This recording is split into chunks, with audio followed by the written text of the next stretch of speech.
अस्सलामुअलैकुम स्टूडेंट्स, ज़ाहिर सी बात है, वादा किया हुआ है आप लोगों के साथ। तो पहले मैंने डेरिवेशन ऑफ रेडियस जो था वो उसका लेक्चर तो अपलोड कर दिया, और आज जो लेक्चर है वो हमारा है डेरिवेशन ऑफ एनर्जी। और वादा जो किया था तो मियाँ वादा वफा तो होगा। तो डेरिवेशन ऑफ एनर्जी वाला रिलेशन, अगर आप लोगों को रेडियस वाला रिलेशन क्लियर हो गया था तो डेरिवेशन ऑफ एनर्जी वाला रिलेशन बड़ा आसान है। ये भी हम बोहर के मॉडल के लिए ही देखेंगे, for hydrogen atom energy of revolving electron. तो टाइम वेस्ट किए बगैर मैं डायरेक्टली अपने टॉपिक की तरफ चलता हूँ। ज़रा गौर कीजिएगा, हम ये कहते हैं कि फ़र्ज़ करें आपके पास, ये हमारे पास है न्यूक्लियस, ये हमारे पास है फर्स्ट शेल। यहां पर जरा देखिएगा, ये इलेक्ट्रॉन की पोजीशन है जहां पे इलेक्ट्रॉन का न्यूक्लियस से फासला है r। बल्कि बिफोर दिस एक चीज और क्लियर कर दूं, मैं इसको रेज करके एक चीज और क्लियर कर दूं, इसको फिर शुरू करता हूं। हम अगर ये कहते हैं कि ये हमारे पास ये न्यूक्लियस है, ये फर्स्ट शेल है, ये हमारे पास सेकंड है, ये हमारे पास थर्ड है, इसी तरीके से ये हमारे पास क्या है, फोर्थ है। अगर electron is in motion, electron revolve around the nucleus, क्योंकि इलेक्ट्रॉन न्यूक्लियस के गिर्द हरकत कर रहा है, उसकी वजह से जो इलेक्ट्रॉन की एनर्जी है वो काइनेटिक एनर्जी है। अगर हम ये कहें कि यहां पे ये इलेक्ट्रॉन जो है ये मूव कर रहा है न्यूक्लियस के गिर्द इधर इस सर्कुलर ऑर्बिट में, तो इस वजह से, जो इस मोशन की वजह से एनर्जी है इलेक्ट्रॉन की, वो कौन सी एनर्जी है, काइनेटिक एनर्जी है। और हमें यह भी पता है न्यूक्लियस और इलेक्ट्रॉन के दरमियान जो है वो फोर्स ऑफ अट्रैक्शन भी है। उस फोर्स ऑफ अट्रैक्शन की वजह से जो एनर्जी है वो कौन सी है, पोटेंशियल एनर्जी है। इसका मतलब यह हुआ कि इलेक्ट्रॉन एट अ टाइम जो है वो टोटल एनर्जी जो वो रख रहा है उसमें दो किस्म की एनर्जी का हिस्सा है, एक तो काइनेटिक एनर्जी का और एक पोटेंशियल एनर्जी का। तो इसका मतलब है मैं यूं लिखूंगा कि टोटल एनर्जी जो हमारे पास आएगी इलेक्ट्रॉन की, वो हमारे पास आएगा sum of kinetic energy and potential energy. वो हमारे पास काइनेटिक एनर्जी और पोटेंशियल एनर्जी का क्या आएगा, सम आएगा। अब हमें बड़े अच्छे से पता है कि हमारे पास जो काइनेटिक एनर्जी है, काइनेटिक एनर्जी का तो ये आ गया हमारे पास 1/2 mv², और प्लस हमें अब जो रिक्वायर्ड अमाउंट है वो है पोटेंशियल एनर्जी। ये हमारे पास बन गई इक्वेशन नंबर 1। मतलब हमें जो एनर्जी दरकार है वो कौन सी है, पोटेंशियल एनर्जी दरकार है। अब जरा एक चीज मैं आपको सिखा दूं, वो आप जरा ऑब्जर्व करें।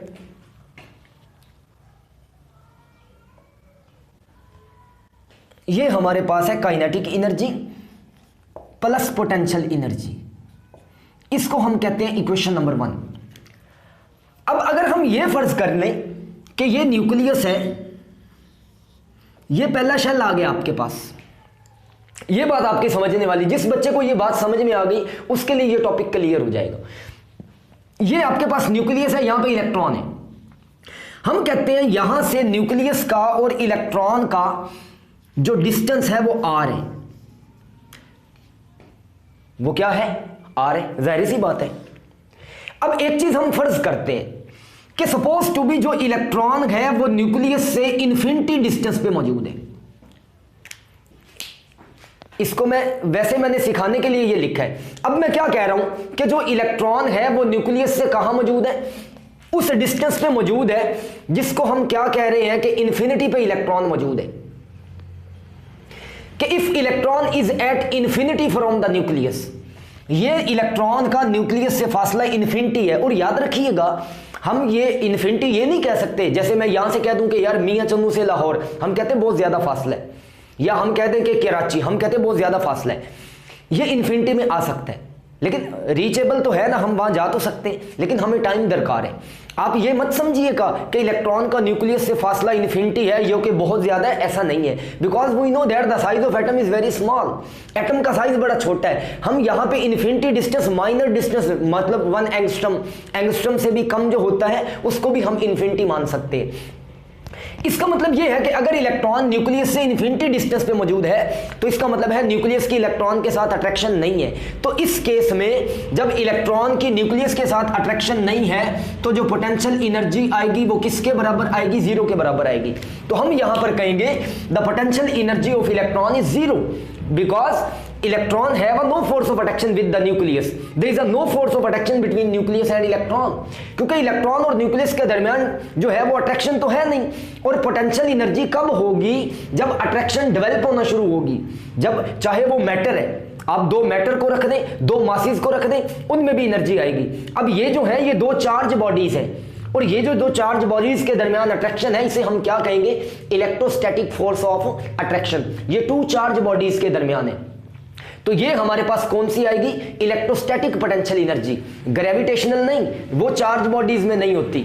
हम वो तो बात करते हैं मासेस की बात करते हैं, यहां पे हम बात कर रहे हैं चार्ज बॉडीज की। जब आप चार्ज बॉडीज की बात करेंगे तो आप कहेंगे टोटल एनर्जी, मतलब जो आपके पास पोटेंशियल एनर्जी है वो basically the force of attraction between nucleus and electron. वो इलेक्ट्रॉन और न्यूक्लियस के दरमियान अट्रैक्शन है। अब जरा गौर कीजिएगा, when electron is at infinity from the nucleus, अगर इलेक्ट्रॉन न्यूक्लियस से कहां पर होगा? इन्फिनिटी पर होगा। जरा गौर करें, ये आपका इलेक्ट्रॉन है और ये किस फासले पे मौजूद है? इन्फिनिटी पे। तो यहां पे आ गई पोटेंशियल एनर्जी जीरो के बराबर आ गई। अब हमें क्या करना है? इलेक्ट्रॉन को हम ये कह रहे हैं कि ये वाला जो डिस्टेंस है, ये वाला, ये आर है, ये ले। अब मैंने उस बात ई को रेज करके आर बता दिया कि हमें इस इलेक्ट्रॉन को यहां पे लेके आना है आर तक, ताकि इलेक्ट्रॉन की न्यूक्लियस के साथ अट्रैक्शन पैदा हो जाए और पोटेंशियल एनर्जी की वैल्यू हमें मिल जाए। इसका मतलब ये हुआ, फर्ज करें अगर मैं इलेक्ट्रॉन को इस पोजीशन से इस पोजीशन तक ले आया, मतलब स्मॉल डिस्टेंस, आपने लिटिल चेंज किया, मैं टोटल आर तक नहीं जा रहा, मैं लिटिल बता रहा हूं आपको, तो मैं कहूंगा यहां से यहां तक जो हमने डिस्टेंस तय किया उसको हम कह देते हैं कि वो क्या है? D R.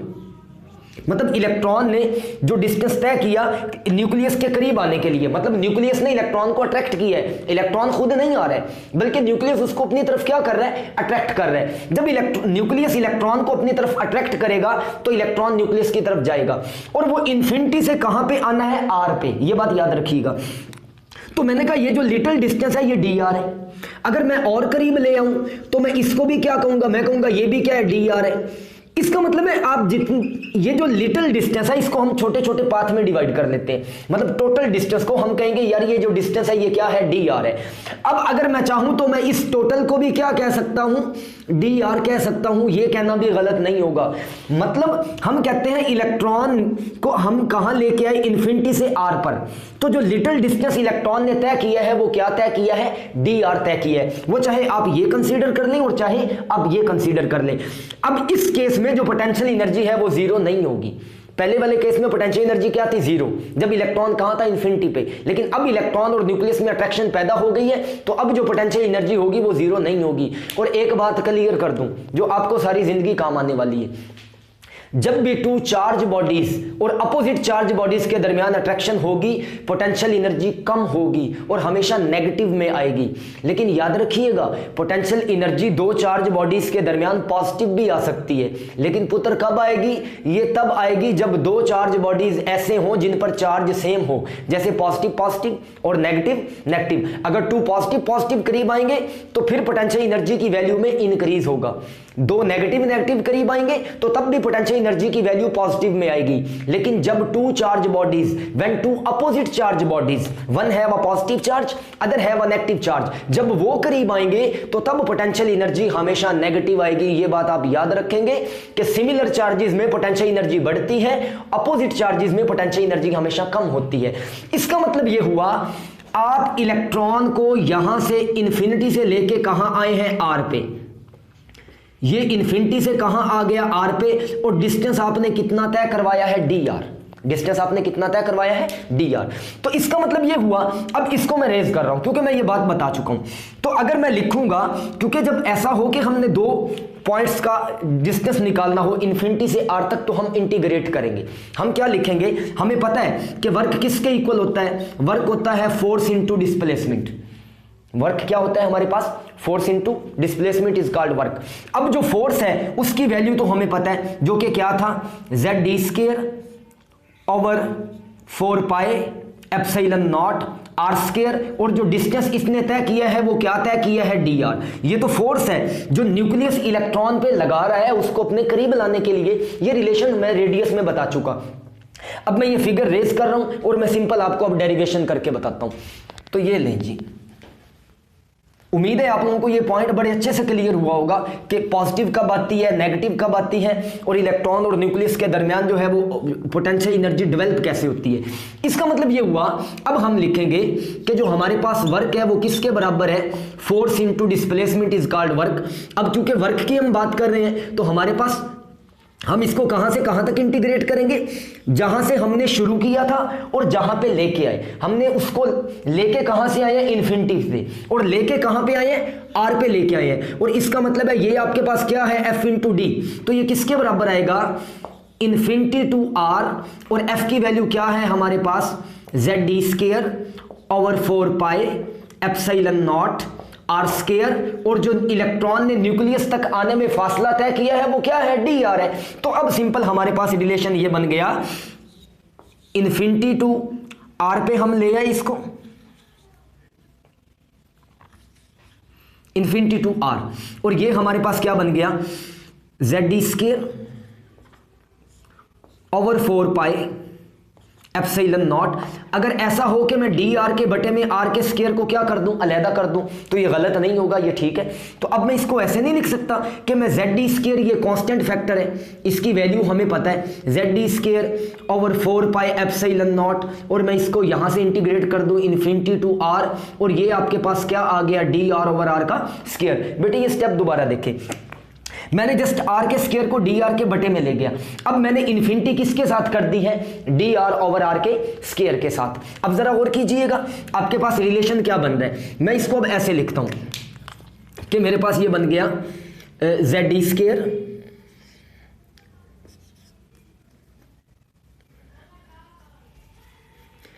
ये हमारे पास बन गया ZD² over 4 pi epsilon not. अब मैं क्या करता हूं, वही लिमिट इन्फिनिटी टू r आ गया। हम क्या करते हैं, r के स्क्वायर को जब ऊपर लेके जाएंगे तो आपको पता है ये हमारे पास बन जाएगा r की पावर -2, क्योंकि 1 ओवर r का स्क्वायर है ना। जब आप r के स्क्वायर को ऊपर लेके जाएंगे तो ये r की पावर क्या बन जाएगा, -2, और साथ क्या पड़ा है, dr। ये ले आपका रिलेशन तकरीबन खत्म होने वाला है और आप पोटेंशियल एनर्जी निकालने वाले। अब होगा क्या, मैथ का एक उसूल है, ये सुन लें, r एक फंक्शन है, उसका डेरिवेटिव है dr। जब फंक्शन हो साथ उसका डेरिवेटिव हो, मैं दोबारा बता रहा हूं, जब फंक्शन हो साथ उसका क्या हो, डेरिवेटिव। मसलन फर्ज करें मैं कहता हूं कि x एक फंक्शन है, उसका डेरिवेटिव क्या आएगा, dx। y एक फंक्शन है, उसका डेरिवेटिव क्या आएगा, dy। z एक फंक्शन है, उसका डेरिवेटिव क्या आएगा, dz। c एक फंक्शन है, उसका डेरिवेटिव क्या आएगा, dc। अगर ऐसा हो कि फंक्शन हो साथ उसका डेरिवेटिव हो, x का dx, y का dy, z का dz, c का dc, तो आप क्या करते हैं, वो जो फंक्शन है उसकी पावर में एक का इजाफा करते हैं और उसी पे डिवाइड करते हैं। अब जरा गौर कीजिएगा, तकरीबन आपको बात समझ में आ गई होगी।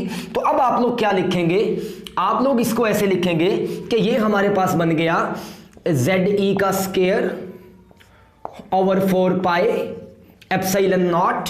अब मैं क्या करूंगा, लिमिट मेरे पास कहां से कहां तक है, लिमिट मेरे पास है इन्फिनिटी से r तक।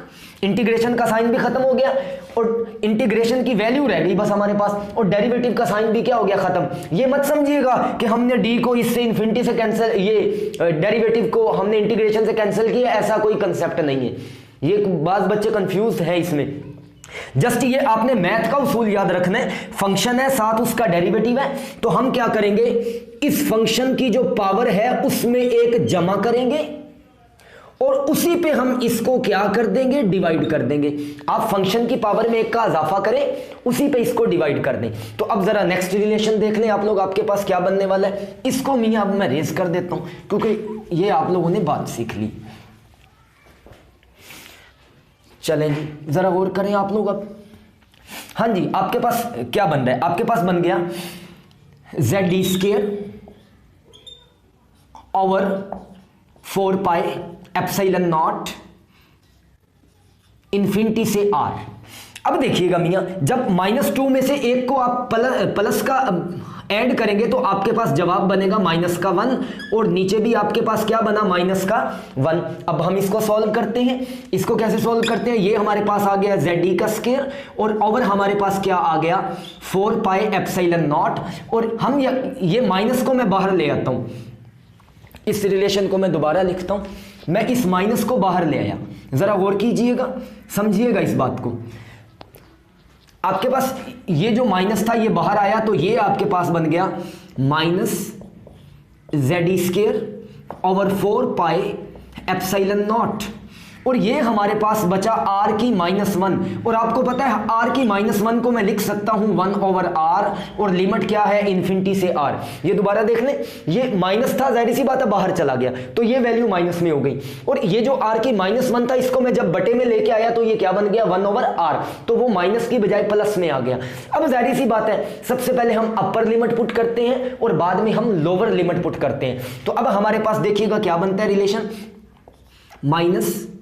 -ZD square over 4 pi epsilon not. जब आप इसमें लिमिट पुट करेंगे, पहले जब R की जगह पे R पुट करेंगे तो कोई फर्क नहीं पड़ा, और फिर आप R की जगह पे क्या पुट करने जा रहे हैं, इन्फिनिटी। ये R की जगह पे R आ गया, फिर R की जगह पे क्या आ गया, इन्फिनिटी। तो अब लिमिट भी खत्म हुई, इससे भी आपकी जान छूट गई। अब आपके पास वैल्यू क्या आएगी, क्योंकि अब याद रखें 1 ओवर इन्फिनिटी क्या है, 0, तो इसको तो मैं लिखूंगा ही नहीं।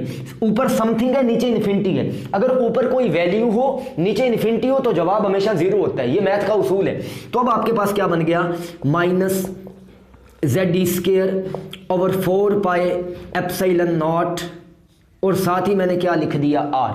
ये जो वैल्यू आपके पास आई है, ये वैल्यू आपके पास किसकी आ गई है, ये वैल्यू आपके पास आ गई है पोटेंशियल एनर्जी की। तो अब हम लिखेंगे कि हमारे पास जो पोटेंशियल एनर्जी की वैल्यू आई है वो किसके बराबर आई है। यहां पे मैं लिख देता हूं कि पोटेंशियल एनर्जी बराबर आ गई हमारे पास -ZD स्क्वायर ओवर 4 पाई एप्सिलॉन नॉट इंटू R। इसको मैं इक्वेशन 2 कहता हूं और इसको मैंने 1 कहा था। अब हम लिखेंगे यूजिंग इक्वेशन 1। अब हम इक्वेशन 1 को यूज करते हैं, जो कि क्या था, total energy is equal to sum of kinetic energy plus potential energy. जाहिर सी बात है प्लस है, तो यहां पे तो माइनस है तो ऑटोमेटिकली माइनस साइन आ जाएगा।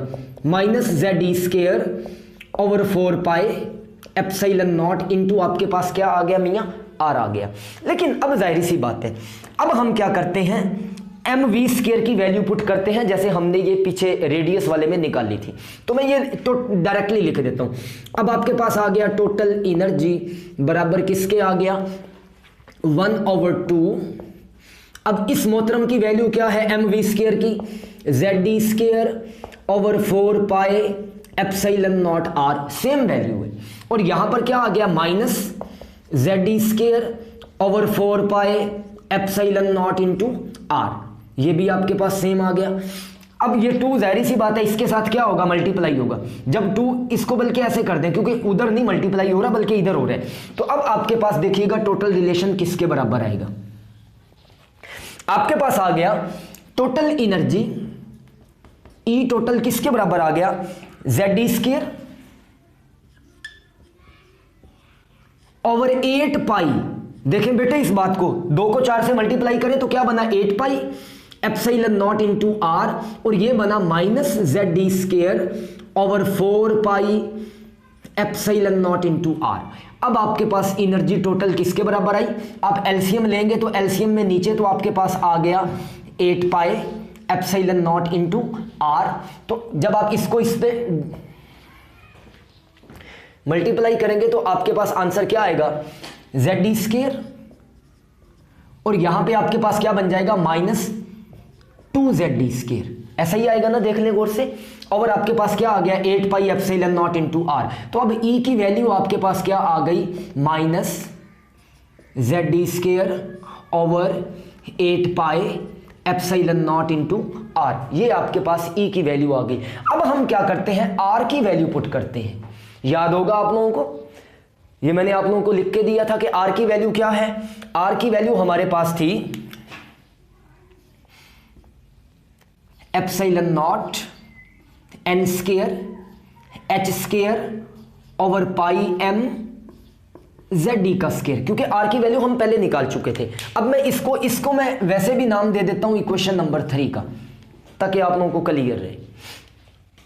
तो आपके पास ये मियां क्या बन गया, ई बराबर किसके आ गया, ई टोटल, ये आपके पास आ गया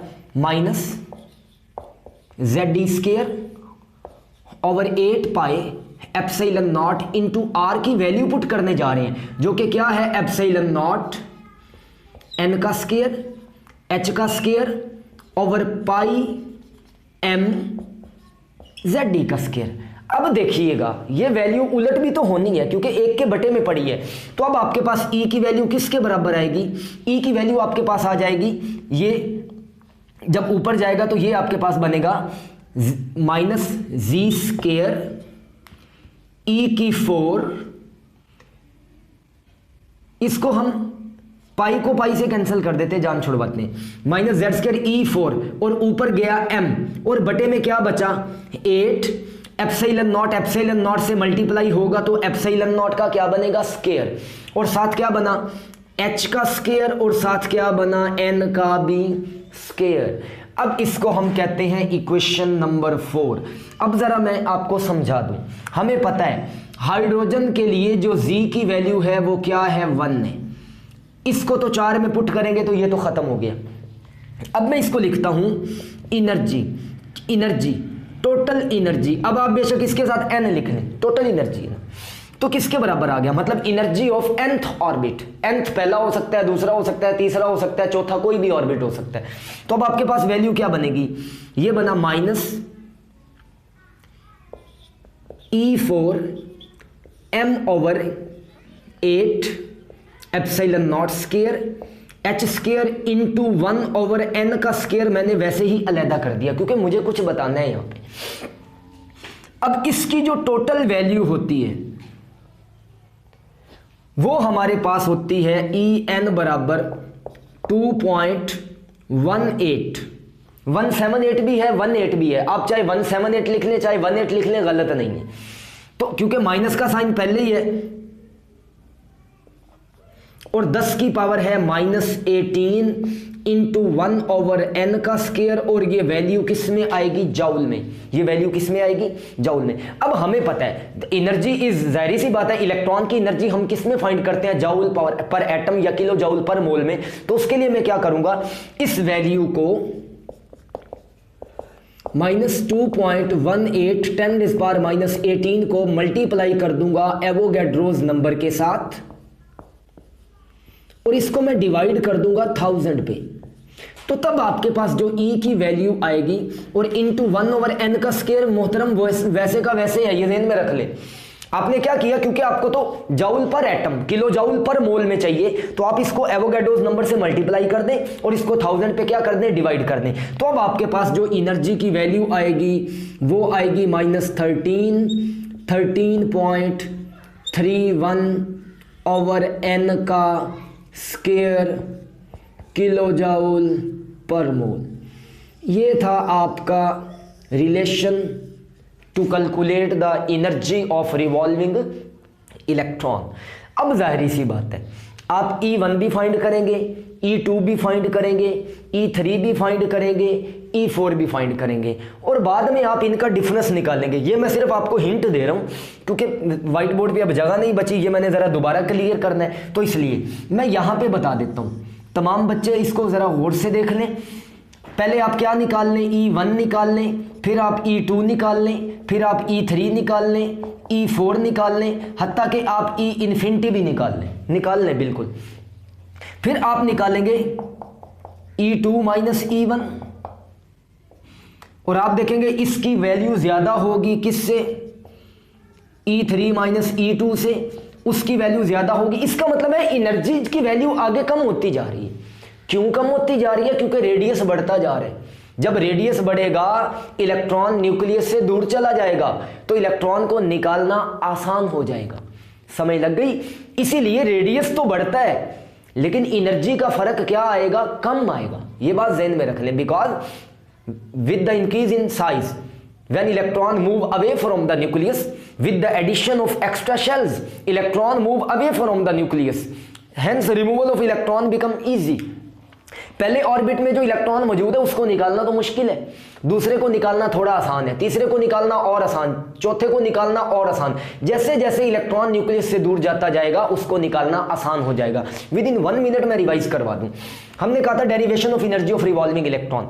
तो हमने कहा जी, शुरू में मैंने कहा था कि 2 type of energy associated with the electron. One is a kinetic energy and other is a potential energy. Kinetic energy due to the motion of electron and potential energy is due to the force of attraction between nucleus and electron. फिर हमने उसकी value find की थी। हमने कहा था कि electron infinity पे है और हम उसको r पे लेके आए तो वर्क क्या था? Force displacement. अब इलेक्ट्रॉन की न्यूक्लियस पे ये अट्रैक्शन की वैल्यू आप पहले पढ़ चुके। ये हमने कहा था वो dr स्मॉल डिस्टेंस है जो हम इलेक्ट्रॉन को लेके आने में कर रहे हैं।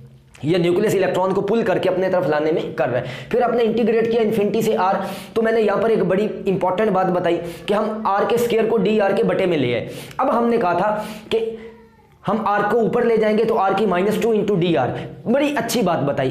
फंक्शन है, साथ डेरिवेटिव है, तो फंक्शन की पावर में 1 का इजाफा करें, उसी पे डिवाइड कर दें। उसके बाद आपने इसको सॉल्व किया तो आपके पास जो पोटेंशियल एनर्जी की वैल्यू आई वो ये आई कि अच्छा देखें, the potential energy of bonded electron is negative. एक बात याद रखिएगा, ये बात बड़ी कीमती आज मैंने बताई है कि जब भी 2 चार्ज बॉडीज होंगे जो अपोजिट चार्ज बॉडीज होंगे उनके दरमियान जब भी अट्रैक्शन होगी पोटेंशियल एनर्जी की वैल्यू नेगेटिव आएगी, क्योंकि हमेशा लेस देन 0 होगी। ये पोटेंशियल एनर्जी की वैल्यू 0 से क्या है? कम है। That's why it is in negative sign. उसके बाद आपने कहा इसकी वैल्यू को इधर पुट करें पोटेंशियल एनर्जी में, आपने कर दिया पुट। इसको सॉल्व किया तो आपके पास E की वैल्यू आ गई थी। हमने कहा था नहीं, हमने रेडियस भी निकाला है, हमने R पुट किया तो ये हमारे पास वैल्यू आ गई -2.18 या 178 10⁻18 और ये जाउल में आई। हमने कहा हम इसको किस में लेते हैं? जाउल पर एटम या किलो जाउल पर मोल में। तो जाहिर सी बात है हमने एवोगाड्रोस नंबर से ज़रब दी और इसको 1000 पे डिवाइड किया तो ये हमारे पास टोटल वैल्यू आ गई। फिर हमने E1 E2 E3 E4 हत्ता कि E इन्फिनिटी भी निकाला मियाँ। लेकिन जब आपने डिफरेंस निकाला आपने देखा एनर्जी डिफरेंस कम हो रहा है, बढ़ने की बजाय कम हो रहा है। ठीक हो गया? तो ये था हमारा आज का टॉपिक जो कि क्या था? Derivation of energy of revolving electron. Best of luck. Allah हाफिज़। Well done.